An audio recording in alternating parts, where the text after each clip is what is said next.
Ce chapitre. Alors, peut-être Adam, Oui. Monsieur le Président, Adam voulait juste réagir rapidement Oui. pour Adam et pour le Président. Réaction vraiment rapide. Juste 30 secondes. Je veux juste rappeler à Monsieur le Président que ce qui se passe au Sahel n'est que les conséquences de ce qui a été fait en Libye. Cette intervention en Libye où vous avez oublié, quand je parle de vous, je ne parle pas de votre personne, je parle de votre position. Vous avez oublié l'existence de l'Union africaine. Monsieur le Président, vous l'aimez le dire. Nous sommes au Mali pour aider le Mali. Si nous n'étions pas venus au Sahel, il n'allait pas avoir de gouvernement actuellement au Mali. J'ai envie de vous dire que si ce n'était pas les Africains, il n'allait pas avoir de France aujourd'hui. Nous sommes liés, nous sommes liés, nous sommes liés. Arrêtez de dire que vous êtes venus nous aider. Non. Parce que le terrorisme ne menace pas que le Mali. Vous êtes aussi menacés. Arrêtez de nous culpabiliser sur une position de victime. Mais Adam, je ne vous culpabilise pas. Monsieur le Président, je n'ai pas terminé. Je ne vous culpabilise pas. J'essaie de restaurer justement un dialogue réciproque et de respect. Oui. On n'est pas là simplement pour nos intérêts quand on arrive au Mali en 2013. C'est un fait. Par contre, ce que vous avez dit sur la Libye, je l'ai dit plusieurs fois comme président, je partage ce que vous avez dit. La Libye, on n'a pas respecté la souveraineté d'un peuple, et ça, c'est une erreur.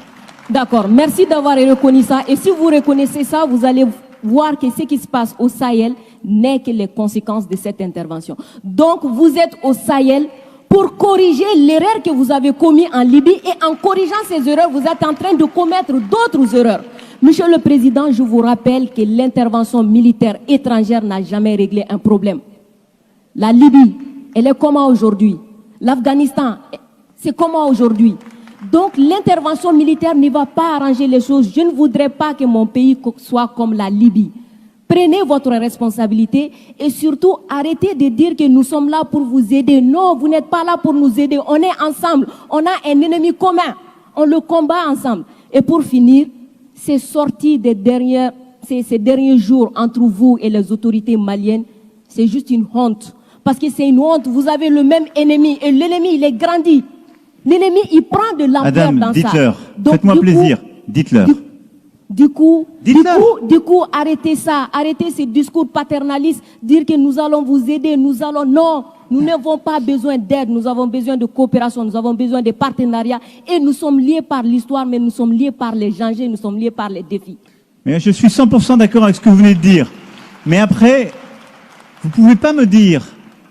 Vous ne pouvez pas couvrir les propos inacceptables qui ont été tenus par des gens qui, eux, n'ont ni la légitimité ni la légalité pour eux. Or, ils ont tenu des propos inacceptables. Non, mais je vous le dis. Et vous ne pouvez pas me dire, on doit avoir un dialogue équilibré, réciproque, et me dire, dès que je vous parle avec le cœur et que je vous dis la vérité, je serai paternaliste. Je ne suis pas paternaliste, je suis sincère. J'ai droit à la même sincérité que vous. Ne me demandez pas, dès que je dis la vérité, je serai paternaliste. On ne va jamais s'en sortir.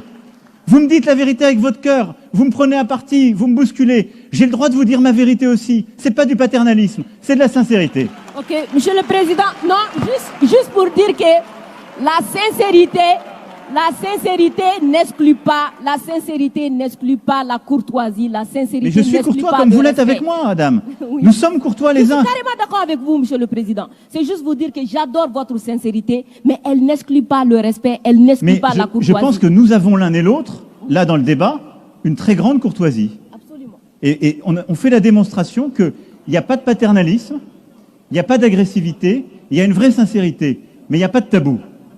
Et ce que vous avez décrit sur ce qu'on fait au Sahel, c'est exactement ça. Moi, je ne pense pas que l'intervention militaire soit l'alpha et l'oméga. Je pense le contraire. Et donc, le problème que vous avez aujourd'hui, c'est qu'il y a une autorité de transition qui dit « ils devraient rester là militairement, parce qu'ils ne veulent pas faire le travail ». Nous, mais exactement, il y a des accords avec des engagements de toutes les parties.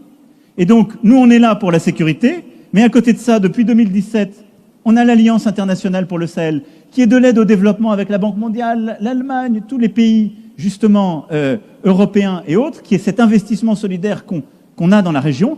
Et il y a le rôle du retour de l'État. Chacun doit faire sa part. Et plus vite le reste est fait, plus on peut se retirer militairement, ce qui est beaucoup mieux. Parce que je vais être clair avec vous, je partage totalement la finalité jamais une intervention militaire ne remplace le travail d'un État. Jamais. Et moi, je peux vous dire les yeux dans les yeux que je n'ai jamais envoyé l'armée française contre un État souverain ou pour remplacer un État souverain. C'est ce qui a été fait en Afghanistan, ce qui a été fait en Libye. C'est la grande différence avec le Sahel. Refermons ce chapitre. Monsieur le Président,